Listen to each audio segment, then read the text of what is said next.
मैं तो गारंटी दे रहा हूं कि अगर तुमने ये रूटीन प्रॉपर फॉलो कर लिया, ये पूरी स्ट्रेटजी, मैं गारंटी दे रहा हूं भाई इजीली 90% क्रॉस हो जाएगा 15 दिन में। बस बहुत अच्छे से कंसंट्रेशन से करना। नहीं हुआ भैया, आना, अनसब्सक्राइब मार के चले जाना, कोई दिक्कत नहीं है, ठीक है।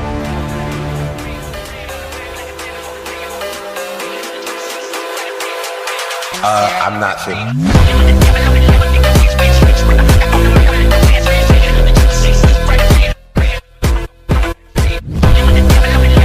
कल मैंने अपने टेलीग्राम के थ्रू और बहुत सारे सोर्सेस के थ्रू इंस्टाग्राम पे पिछले 4 दिन से मैं काफ़ी बच्चों से बात कर रहा हूँ और काफ़ी बच्चों का कहना ये है कि उन्होंने अभी तक स्टार्ट ही नहीं किया।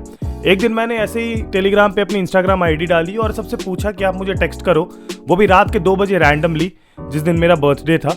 तो उस दिन मैंने बोला कि आप लोग मुझे टेक्स्ट करो और मैं आपको रिप्लाई करता हूँ कि आपके सॉल्यूशन के साथ जो भी प्रॉब्लम हो रही हो। और मुझे जो सबसे ज़्यादा नंबर ऑफ क्वेश्चंस आए हैं वो यही आया है कि भैया मैंने स्टार्ट नहीं किया, अभी हो जाएगा। और वो टारगेट बिल्कुल अचीवेबल है, बस तुम्हें मेरे साथ जो जो बताऊंगा वो करना पड़ेगा। लेकिन उससे पहले बता दूं यार कि तुम लोगों में से काफी बच्चे वीडियो को देखते हो बट लाइक नहीं करते और 88% लोगों ने अभी तक सब्सक्राइब ही नहीं किया चैनल, जो कि रेगुलर वॉचर्स है। तो प्लीज यार make sure to subscribe to the channel. एक छोटी सी रिक्वेस्ट है, बेल आइकन दबा देना, उससे ज्यादा और कुछ नहीं चाहिए। चलो चलते सीधा स्ट्रेटजी में। तो यार अभी जो तुम अपनी स्क्रीन पे देख रहे हो ये है बोर्ड्स 2025 की एक बहुत ही भयानक स्ट्रेटजी, ठीक है। अब इसमें मैंने क्या ऐड किया है कि इसमें मैंने थोड़ा सा अपना वाला टेस्ट ऐड कर दिया जो कि मैंने 12th में यूज किया था। अब लास्ट मोमेंट पे क्या होता है कि आप डिटेल्ड वीडियोस और ये सारी चीजें नहीं देख पाते हो, तो उस समय आपको क्या देखना चाहिए वही हम लोग बात करते हैं और क्या करना चाहिए। देखो यार, सबसे पहली बात है कि 15 डेज की स्ट्रेटजी होने वाली है, लेकिन हम लोग का टारगेट है कि इसमें हम लोग अपना सिलेबस को पूरा कंप्लीट कर रहे हैं, मतलब 100%। इसमें हम लोग क्वेश्चंस इतने सफिशिएंट बना रहे हैं जिससे कि एग्जाम में डायरेक्ट मैच हम लोग 60 to 70% का रख सके। और आपको बता दूं कि हम लोग एक स्कोरिंग चीज बना रहे हैं। तो ये टाइम टेबल वैसे 1 फरवरी to 15 फरवरी का मैंने बनाया है देख के, लेकिन मैं आपको बता दूं कि आप अगर 2 फरवरी या 3 फरवरी या 4 फरवरी को भी देख रहे हो तो ये उतना ही एप्लीकेबल है जितना कि ये 1 फरवरी से एप्लीकेबल है। तो मैं आपको बता दूं यार, सबसे पहले आप लोगों में से काफी लोग होंगे जो कि ड्रैगन बॉल जी फैन होंगे, उन्होंने देखा होगा कभी, आपको पता होगा Goku have ultra instinct mode, ठीक है। अब मैं यहाँ पर उससे ज्यादा रिलेट नहीं कर रहा हूं, लेकिन मैं तुम्हें बोल रहा हूं कि तुम्हें अपना अल्ट्रा इंस्टिंक्ट मोड ऑन करना पड़ेगा, जिसके लिए तुमको नीचे कमेंट करना पड़ेगा कि my ultra instinct mode is on भैया, ठीक है। ये मेरे को कमेंट चाहिए भैया, और 2000 कमेंट का टारगेट अपन कर रहे हैं इस पे। आपको मैं बता दूं, सबसे पहली चीज जो मेरी एक्सपेक्टेशन है, ये येलो मार्क मेरी एक्सपेक्टेशन है यार तुमसे, और वो यही है कि ये वाला पैटर्न अभी कुछ दिन 15 दिन चला लो भाई, ठीक है। अब इतना ज्यादा हग चुके हो, इतना समय हो चुका है करते हुए टाइम बर्बाद, कि अब बस 15 दिन अपने को यही पैटर्न से चलना है कि ईट, स्लीप, स्टडी, रिपीट, यही चलते रहेगा, ठीक है। और मैं तुम्हें बता दूं कि इसके लास्ट में मैंने टाइम टेबल भी दिया है पर डे का, कि एक दिन में तुमको सुबह से रात क्या करना है वो भी दिया है, तो वो बिल्कुल इसी चीज को फॉलो करता है, ठीक है। कोई गेम्स नहीं, कोई कुछ नहीं, कुछ ऐसा नहीं जो कि तुमको डिस्ट्रैक्शन क्रिएट कर पाए, ठीक है। सेकंड चीज, हम लोग फिल्टर आउट करना शुरू कर रहे हैं। हम वो चैप्टर्स पढ़ेंगे ही नहीं या हम वो टॉपिक्स पढ़ेंगे ही नहीं जिसकी जो आएगा ही नहीं, और वो कैसे हम लोग पता करेंगे वो भी मैं बताता हूं। और उसके अलावा आउटकम फोकस्ड ये प्लान रहेगा, हमें आउटकम निकालना है। बट प्रॉब्लम पता है कहां पर आ जा रही है? प्रॉब्लम आ जा रही है डिस्ट्रैक्शन से। अब तुम लोग यहाँ पर जेई नीट देख रहे हो और ये डिस्ट्रैक्शन में लिखा है भैया, जेई नीट डिस्ट्रैक्शन कैसे है? मुझे पता है कि बहुत सारे ऐसे बच्चे हैं जिन्होंने अपना पूरा का पूरा टाइम जेई नीट पे फोकस्ड किया है, and at the same time practical viva ने हमारा बहुत टाइम चूस लिया भाई, ये लास्ट का। तो अब तो लगभग प्रैक्टिकल वाइवा सबके खत्म हो चुके हैं, पर जेई मेंस देने के बाद जिन बच्चों से मैंने बात करी, सबका जो रिजल्ट था या फिर कह लो कि मुंह था, वो उनका काफी ज्यादा डाउन था। वो कह रहे थे भैया यार जेई नीट बहुत खराब हो गया मेरा जेई मेंस, अब मैं क्या करूं? क्योंकि अभी आपके दिमाग में वो फ्यूचर वाला टेंशन इतना ज्यादा बढ़ चुका है ना कि जो प्रेजेंट चल रहा है वो आपका खराब हो रहा है इस वजह से। और तुम्हारा यही फ्यूचर टेंशन मुझे आज खत्म करना है, मैं यही टारगेट लेके आया था सबसे मेन। देखो यार एक बात बताऊं, फ्यूचर में कहां जाना है ये हमें पता नहीं होता, लेकिन ये अगर हमें पता चल जाता है ना पहले, और कि हमारा फ्यूचर सिक्योर है, तब फिर हम लोग अभी वाला काम जो है प्रेजेंट वाला, उसमें अपना 100% देते हैं और उससे मैक्सिमम आउटपुट निकालते हैं। तो अल्टीमेटली ये वाला टेंशन अभी खत्म हो जाएगा। देखो यार, बहुत ज्यादा रिसर्च करने के बाद मैं तुम्हें एक चीज बताऊं, आज के डेट पे किसी भी इंडस्ट्री में आप अगर जॉब करने के आगे सोच रहे हो तो आपको मैं बता दूं, they need new gen skilled employees, ठीक है।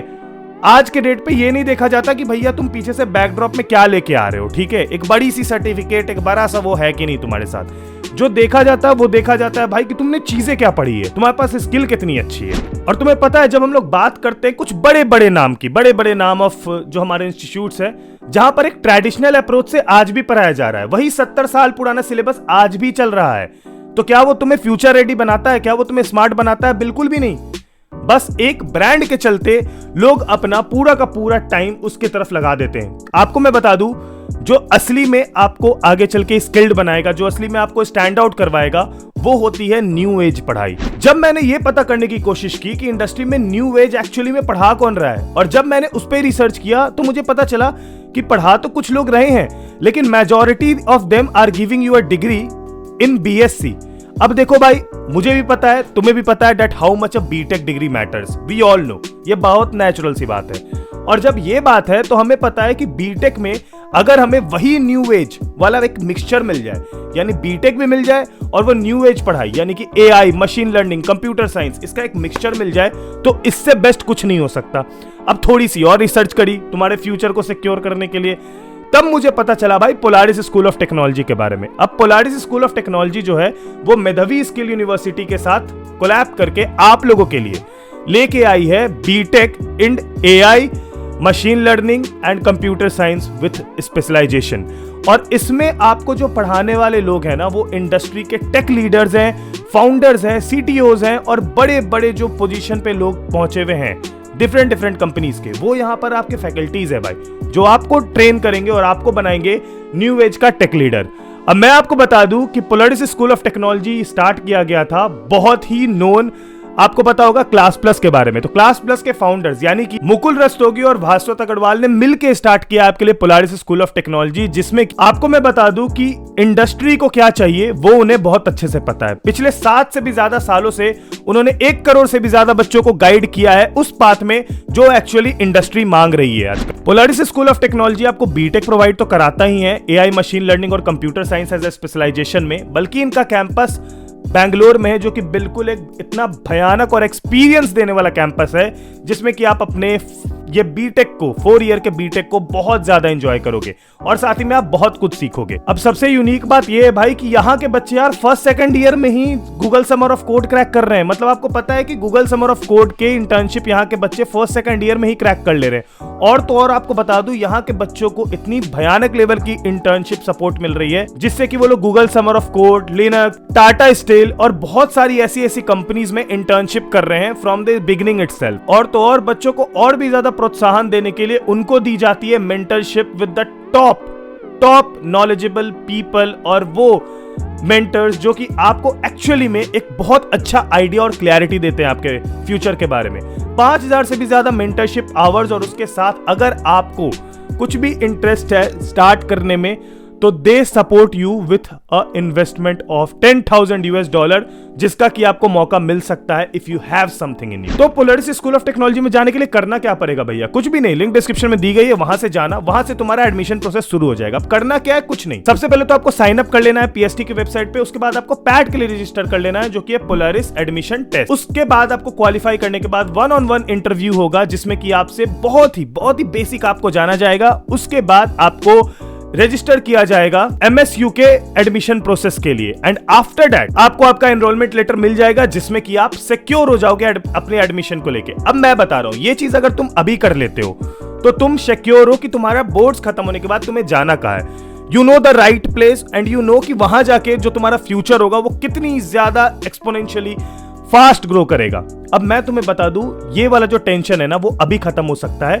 बस नीचे जाके रजिस्टर करके ये सारे प्रोसेसेस कर लेने हैं, और साथ ही में अपने बोर्ड्स की प्रिपरेशन और भी ज्यादा अच्छे से आउटकम निकाल के कर सकते हैं हम लोग। और एक और बात, तुम जितनी जल्दी इसमें रजिस्ट्रेशन करके अपना एडमिशन सिक्योर करोगे, तुम्हें उतनी ही ज्यादा स्कॉलरशिप मिलेगी। अर्ली बर्ड डिस्काउंट काफी नेक्स्ट लेवल पे चल रहा है, तो जाओ फटाफट, लिंक डिस्क्रिप्शन में दे रखी है, जाके अभी रजिस्टर कर लो। चलो भाई, तो अब आ जाते हैं हम लोग इस बात पे कि हम लोग डे 1 से लेके डे 5 करेंगे क्या। ठीक है, अब 15 डेज को ना मैंने 5-5 दिन में बांट दिया है, थोड़ा सा दिमाग लगा के। तो सबसे पहले जो मैं बात करूंगा वो बात करूंगा कि डे 1 से डे 5 में अपन क्या कर रहे हैं। नाउ डे 1 जब अपन स्टार्ट कर रहे हैं, तो सबसे पहले अपना टारगेट जो है ना, मैंने भाई सोच लिया है। अब अगर अपन ये करेंगे कि MS धोनी की तरह खेले, यानी कि पहले उतरे 2-2 रन 3-3 रन 4-4 रन बनाए, फिर छक्के छक्के से करे और एंड करे गेम। तो ये गेम 1 महीने या उससे ज्यादा पीरियड ऑफ टाइम में चलता भी है, लेकिन अब अपने को बिल्कुल फिनिशर की तरह उतरना पड़ेगा और फर्स्ट बॉल से ही भाई छक्का छक्का लगना चाहिए। उसके लिए सबसे पहले जो हम लोग चैप्टर्स टारगेट करेंगे वो होंगे वो चैप्टर्स जो कि स्कोरिंग चैप्टर्स होते हैं, यानी कि जिनका वेटेज ज्यादा रहेगा। ठीक है, ये कैसे पता करते हैं ये मैं तुम्हें पहले ही बता देता हूं। देखो यार, उसके लिए यहां पर तुम अगर गौर करोगे, ये एक सिलेबस है नॉर्मल सा, ठीक है। ये CBSE में जो सा भी तुम्हारा सब्जेक्ट है बस जाके सर्च करना, ये चीज मिल जाएगा उसका। इसमें जाके सिंपली देखो ना कि मार्क्स का वेटेज कहां कहां ज्यादा है। देखो यार, इस पोर्शन में और इस पोर्शन में और इस पोर्शन में इस पोर्शन में आपको लग रहा होगा कि मार्क्स बहुत ज्यादा है, लेकिन आप इनर डिस्ट्रीब्यूशन देखोगे तो आपको दिखना चाहिए कि किसमें ज्यादा टाइम लग रहा है और कौन ज्यादा मार्क्स दे रहा है। जब आपको ये पता चल जाएगा तो वो आपके हो जाएंगे स्कोरिंग चैप्टर्स, जो कि आपके हार्ड से मीडियम के बीच में होते हैं पोर्शन, लेकिन ये आपको 35 से 40% मार्क्स दे के जाते हैं, यानी कि ये आपके पेपर में अराउंड 35 से 40% का वेटेज रखते हैं। इनको आप अगर आप पहले कवर करते हो, it will be tough to carry out, if it will be tough इनको कैच करना, लेकिन आपके पास ये हो जाएगा कि इस पे अगर आपके 1-2 दिन ज्यादा लग भी गए तो वो एक इशू नहीं होगा, क्योंकि ये अल्टीमेटली आपको दे के जाएगा मार्क्स। अब इन चैप्टर्स के साथ जो सबसे अच्छी बात है वो पता है क्या है? इन चैप्टर्स के साथ सबसे अच्छी बात यह है कि इनके क्वेश्चन सेट है, ये एक रेगुलर पैटर्न से इनके क्वेश्चन आ रहे हैं कई सालों से, जिसमें कि प्रीवियस ईयर क्वेश्चन सबसे ज्यादा मैटर करता है। तो जब आप ये चैप्टर्स देखोगे, आपको मैं बता दूं, आपको कुछ नहीं करना, आप मैक्स टू मैक्स 2 आवर्स की एक वन शॉट ढूंढ लेना किसी भी अच्छे टीचर की अपने पर्टिकुलर सब्जेक्ट की जो आपको लगता है। ठीक है, आप उस चैप्टर का नाम लिखना, वन शॉट लिखना, ऊपर से पॉपुलर करके एक जो अपना फिल्टर लगता है यूट्यूब में वो लगा लेना, देख लेना कि कौन सा है भैया टॉप में, किसने बढ़िया परफॉर्म किया है, उसमें से कोई एक एनालाइज करके बैठ जाना। एक टीचर पकड़ा गया तो उसी की सारी वन शॉट देख जाना सारे चैप्टर्स की, तो ये तुम्हारे लिए एक ईजी हो जाएगा। ठीक है, अब मैं तुम्हें बता दूं कि ये करने के बाद जब वन शॉट आप देख लोगे, वन शॉट देखते देखते आपको एक नोट्स बना के रखना है जो कि 3 पेजेस का नोट्स होगा मैक्स। ठीक है, आपको जो नोट्स बनाना है वो 3 पेज का मैक्स होना चाहिए, जो कि आप एग्जाम के टाइम वापस खोल सको अपने गैप वाले टाइम में। ठीक है, और तो और मैं आपको बता दूं, इसमें आपका क्वेश्चन का पूरा फोकस प्रीवियस ईयर क्वेश्चन पे जाना चाहिए। 15 से 20 ऐसे प्रीवियस ईयर क्वेश्चन आपको टॉपिक वाइज इसमें मिल जाएंगे ऑनलाइन बहुत इजीली, या फिर अगर आपके पास मटेरियल्स है तो, नहीं है तो टेलीग्राम ज्वाइन कर लो मेरा, वहां पर सब कुछ डला हुआ है। तो आपको मैं बता दूं कि वहां से आप PYQ 15 से 20 क्वेश्चन आप वहां से कर सकते हो, जो 15 से 20 क्वेश्चन आपको रेडी कर देंगे उस पर्टिकुलर चैप्टर के लिए। मैं आपको बता दूं, अगर आप उसका एक 2 घंटे का वन शॉट देख लो और 15 से 20 PYQ कर लो, तो अगर मान लो एग्जाम में उससे 100 मार्क्स का क्वेश्चन आ जाता है तो आप 70-80 इजिली स्कोर कर लोगे। लेकिन बाकी का 30 कैसे स्कोर होगा भैया? वो 30 स्कोर होगा सिर्फ एनसीईआरटी के एक्सरसाइज सॉल्व करने से। आई एम नॉट सेइंग अब कि इन टेक्स्ट बनाओ, एग्जाम्पल बनाओ, एक्सरसाइज बनाओ। तो ओवरऑल मैं बताऊं 15 से 20 क्वेश्चन तुमको PYQs देके जाएंगे और 20 क्वेश्चन तुमको एक्सरसाइज देके जाएंगे। ये मैं मैक्सिमम लेके चल रहा हूं, बट यस याद रखना थ्योरी सब्जेक्ट की बात कर रहा हूं यहां पर मैं। तो ये तुमको ओवरऑल 30 क्वेश्चन से 35 क्वेश्चन का जो सेट है, ये 35 क्वेश्चन का सेट तुमको मैक्सिमम स्कोर करा देगा विथ योर सिलेबस। और थोड़ा दिमाग तेज करे, थोड़े अच्छे से कैप्चर करे सिलेबस को, तो भैया बाकी के क्वेश्चन 100% डन हो जाएंगे। तो अपन एक चैप्टर में कितना टाइम दे रहे हैं? बहुत सिंपल, 3 घंटे, जिसमें कि 1.5 से 2 घंटे का वन शॉट देख रहे हैं और 1 से 1.5 घंटे अपन पूरी क्वेश्चन को दे रहे हैं, 100% क्वेश्चन को दे रहे हैं। ठीक है, अब बात आती है भैया सॉल्विंग सब्जेक्ट में क्या करेंगे, मैथ्स में या ऐसे कोई सब्जेक्ट में हम लोग को क्या करना चाहिए। अब इस केस में आपको मैं बता दूं, ये वाला पार्ट सीधा काट देना। ठीक है, चाहे हार्ड मीडियम वाला पोर्शन हो, स्कोरिंग वाला वेटेज वाला पोर्शन हो, ये पार्ट सीधा इग्नोर कर देना। चुपचाप से सिर्फ एनसीईआरटी के एक्सरसाइज सॉल्व करना उसमें। ठीक है, no need to solve previous year question in maths and accountancy, just solve NCERT exercise and वो तुम्हारा काम कर देगा। कम से कम 80% का तो काम कर ही देगा इस वाले पोर्शन में। ठीक है, जब तुम्हारा ये फेज कंप्लीट हो जाएगा, ठीक है, फेज 1 यानी कि डे 1 to 5, जिसमें कि तुम हार्ड और मीडियम वेटेज वाले चैप्टर्स को कवर अप कर रहे हो और अपना 35 से 40% स्कोर सिक्योर कर रहे हो, उसके बाद तुमको डायरेक्ट जंप कर जाना है उन चैप्टर्स पे जो कि इजीएस्ट है। अब मैं तुम्हें बता दूं, एक पूरे सब्जेक्ट में अगर 14 चैप्टर्स हैं तो उस 14 चैप्टर में करीबन 6 से 7 चैप्टर इजीएस्ट होते हैं, मतलब कि उसमें टाइम देने की जरूरत ही नहीं है। मैं तुम्हें नंबर ऑफ पीरियड से एक रेफरेंस दे देता हूं।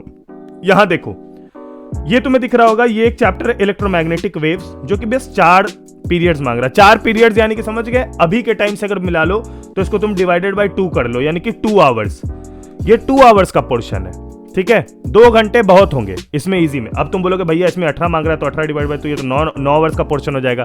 लेकिन हो तो जाएगा, लेकिन अभी दे नहीं सकते ना, अभी तो दे ही नहीं सकते हैं। तो जहां पर इजीएस्ट वाली बात आएगी, उसको एनालाइज करने के लिए आप ये देख सकते हो कि किसमें कम टाइम लग रहा है। देखो ना भाई, ये कम टाइम ले रहा है, ये बहुत कम टाइम ले रहा है, ये तो इसमें अगर इजी पोर्शन हमें करना है तो कैसे सीधा दिख रहा है कि ये एक इजी पोर्शन है, ये एक इजी पोर्शन है, ये दोनों इजी पोर्शन है, ये एक इजी पोर्शन है, और थोड़ा मोड़ा इसको भी अपन उसमें टारगेट कर सकते हैं। तो अगर देखेंगे तो करीबन 1 2 3 4 5 6 चैप्टर तो सामने दिख गया हमें, जो कि इजी पोर्शन है। अब इस 6 चैप्टर को हम लोग टारगेट करेंगे डे 6 7 8 9 10 पे, ठीक है। अब इसको 5 चैप्टर आपको मैं देख के चल रहा हूं कि 5 चैप्टर मेजॉरिटी निकलती है, 1 2 चैप्टर एक्स्ट्रा होता है, तो उसके लिए मैंने डे 11 to 15 रखा है, बताऊंगा उसमें क्या करना है। लेकिन इसमें पहले देख लो, ये जो इजी पोर्शन है ना, ये पेपर का 40 to 50% है प्रॉपर, लेकिन 40% तो एश्योर्ड मैंने लिख दिया भाई, 100% गारंटी के साथ। नहीं हुई आगे अनसब्सक्राइब कर देना, ठीक है। ये जो 40% है वो तो एश्योर्ड है भाई, वो तो आना ही आना है, ये तो मैं गारंटी देता हूं। तो मैं तुम्हें बता दूं कि ये वाला जो अपना है, इसमें मिनिमम टाइम अपने को देना पड़ेगा। ये नोट में मैंने लिख दिया है, जितना मिनिमम टाइम हम लोग के पास पॉसिबल है कि हम इसे दे सकते हैं, उतना मिनिमम टाइम इसको देने की कोशिश करनी है। इसमें टाइम अपना इन्वॉल्व ही नहीं करना, इसमें वेस्ट करना ही नहीं है। बहुत से कम ही टाइम दो तो ज्यादा बेटर रहेगा, ठीक है। एंड इसमें आपको इजी पोर्शन में PYQs करने की जरूरत नहीं है, just go with NCERT in text and exercise. 30 question पर चैप्टर निकल के आ रहे हैं, मैंने कैलकुलेट कर लिया है, बहुत होगा। इजी पोर्शन के लिए 30 क्वेश्चन पर चैप्टर, जिसमें NCERT इन टेक्स्ट और एक्सरसाइज, ठीक है। बहुत से बहुत, यानी कि 1.5 घंटे में 1 शॉट, 1 घंटे का 1 शॉट है भाई। इजी पोर्शन में बेस्ट टू बेस्ट टीचर्स ने 1 घंटे का 1 शॉट दिया है। उस 1 घंटे के 1 शॉट के बाद 2 घंटे बचे हैं, जिसमें बैठ के अपने ये 30 क्वेश्चन को आराम से सॉल्व कर सकते हो, ठीक है, हो जाएगा। नाउ अब जब अपन आएंगे डे 11 to 15 में, अब हमारे पास जो रेस्ट 20 to 25% सिलेबस बचा है। हार्ड में अपन ने 35-40% कर लिया, इजी में 40% एश्योर्ड है, तो जो 20-25% बचा है, जिसमें कि कुछ 1 2 चैप्टर इजी के हो सकते हैं, 1 2 चैप्टर हार्ड के हो सकते हैं, जो बचे होंगे, उन चैप्टर्स को अब हम लोग केटर करेंगे। लेकिन इसको हम लोग थोड़े ईज मोड से करेंगे। इसमें अपन जो देखो, अब प्रायोरिटी तो अपने को समझ में आ ही जाएगी। हार्ड चैप्टर में अपन 5 पहले दिन में अगर कुछ चैप्टर को उठा रहे तो वो प्रायोरिटी उठा रहे, वो अपन समझ गए। उसमें थोड़ी हेल्प ले लेना अपने क्लास के टॉपर से या किसी दोस्त से जिसने पढ़ रखा है, वो तुम्हें अच्छे से बता देगा कि कौन से चैप्टर्स कैसे हैं, ठीक है। तो ईज मोड में जाएंगे, यानी कि अब जो रेस्ट चैप्टर बचे हैं ना, पहली बात कि अब टाइम नहीं बचा, बहुत कम टाइम बचा है, और अब रेस्ट मोड के साथ अपन 1 शॉट और PYQ पे ही टिके रहेंगे पूरी तरीके से। अब जो रेस्ट चैप्टर बचे हैं ना, उसमें मेरे तुमसे एक्सपेक्टेशन ज्यादा नहीं है। 20-25% जो है ना भाई, उसे तुम 10% ही स्कोर कर दो, ठीक है। मान लो पेपर में 100 मार्क्स का पेपर है और 25 मार्क्स का ये वाला पोर्शन आ गया ना, जो रेस्ट बचा हुआ है इजी और हार्ड मीडियम करने के बाद जो बच गया हमारा, उसमें से तुम भाई 25 में मेरे को 10 मार्क्स ही ला दो, वही मेरे लिए काफी होंगे, ठीक है। वो भी मेरे लिए काफी होंगे, वो भी इतने काफी होंगे कि तुमको 80 to 85% ओवरऑल स्कोरिंग दे के जाएंगे, ठीक है, अभी के टाइम पे जब ये इम्पॉसिबल दिख रहा है। तो मैं तुम्हें बता दूं, इससे तुम ये निकाल लो। लेकिन एक चीज याद रखना कि डे 1 से डे 5 में जो भी बचा है ना, जो भी बचा है, मान लो 1 चैप्टर बचा है, 2 चैप्टर बचा है, उसको यहां पर पूरा टाइम तुम दे सकते हो। इसमें इतनी फ्लेक्सिबिलिटी मैं दे रहा हूं that you can add any chapter you want, you can touch any chapter you want, तुम सब कुछ कर सकते हो इस वाले में, ठीक है। और प्रायोरिटी देख लो, याद रखना, इसमें हमारी प्रायोरिटी है कि ये 20-25% से हम लोग कुछ भी निकाल ले, बस हमें इसी से मतलब है कि कुछ भी निकल जाए, कुछ भी आउटकम आ जाए, मोर देन सफिशिएंट है। अब आते भैया डे रूटीन पे कि डे रूटीन कैसा होगा। बहुत सिंपल मैंने रखा है, 7 बजे उठ जाना है भैया, 7 से 10 बजे ट्रिकी थ्योरी करेंगे। मेरे हिसाब से केमिस्ट्री है, तुम्हारे हिसाब से कुछ भी हो सकता है, ठीक है। ट्रिकी थ्योरी करेंगे, और ट्रिकी थ्योरी में मेमोराइजेशन वाला चीज ज्यादा होता है, इसलिए याद रखना अपने हिसाब से SST ऐड कर सकते हो, साइंस ऐड कर सकते हो, अकॉर्डिंग टू यू, जो भी तुमको सही लगता है। इसमें भाई 1.5 घंटे का एक 1 शॉट देखना और बाकी के 1.5 घंटे क्वेश्चंस करना है, ठीक है। 1 घंटे का ब्रेक दिया है, 1 आवर ब्रेक यहां मिल गया तुमको, ठीक है। फिर 11 से 2 एक सॉल्विंग सब्जेक्ट लेके बैठना, जैसे कि मैथ्स। टेंशन मत लो, इसको और भी ज्यादा टाइम दूंगा आगे, अभी 3 आवर दे रहा हूं स्टार्टिंग में, बस ऐसे ही। तो इसमें तुम एक वीडियो देखोगे। अब देखो, सॉल्विंग सब्जेक्ट का भाई 2 एक्सरसाइज का वीडियो देखोगे कि 2 एक्सरसाइज में क्वेश्चन का पैटर्न कैसे सॉल्व हो रहा है, वो निकल जाएगा, 1 घंटे में हो जाएगा। तो उसमें भैया वीडियो देख लेना, और उसमें जो एग्जांपल्स करके वो बता रहे हैं कि ये ऐसे बनता है ये क्वेश्चन, वो देख लेना। फिर बाकी के 2 घंटे बैठ के पूरा का पूरा क्वेश्चन सॉल्व करना एग्जाम्पल से, एक्सरसाइज से। अब ये याद रखना, इसमें जितने भी रेपिटेटिव चीजें हैं, रेपिटेटिव याद रखना, रेपिटेटिव क्वेश्चंस को इग्नोर मार देना, उसमें समय खर्च ही मत करना। जितने भी रेपिटेटिव क्वेश्चन है जस्ट इग्नोर इट, ठीक है, इग्नोर इट, मैं तो क्लियर बोल रहा हूं। अगर ऐसा लग रहा है तुमको कि ये क्वेश्चन मेरे से बन ही जाएगा गारंटेड, मतलब ये सेम ही चीज है, छोड़ देना, टाइम बचाओ, ठीक है। उसके बाद 2 से 3 एक और, अभी तक मैंने तुम्हें 2 आवर्स का ब्रेक दे दिया है। 3 से 6 PM इजी थ्योरी लेके बैठ जाओ, मेरे लिए फिजिक्स, तुम्हारे लिए कुछ भी हो सकता है। उसमें भाई वही 1.5 घंटे वन शॉट, 1.5 घंटे क्वेश्चन करना है, ठीक है।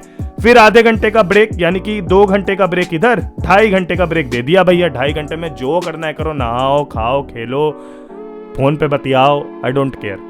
फिर 6:30 बजे से लेके 8:30 बजे तक हलवा उठा लेना है, यानी कि physical education, English, Hindi, language subjects, ये उठा लेने हैं और इनको 2 घंटे दे देने, ठीक है। क्योंकि इनका अगर काम अगर जल्दी जल्दी होते रहेगा ना, तुम्हें बताऊं, ये जो हलवा है ना भाई, यही असली गेम है।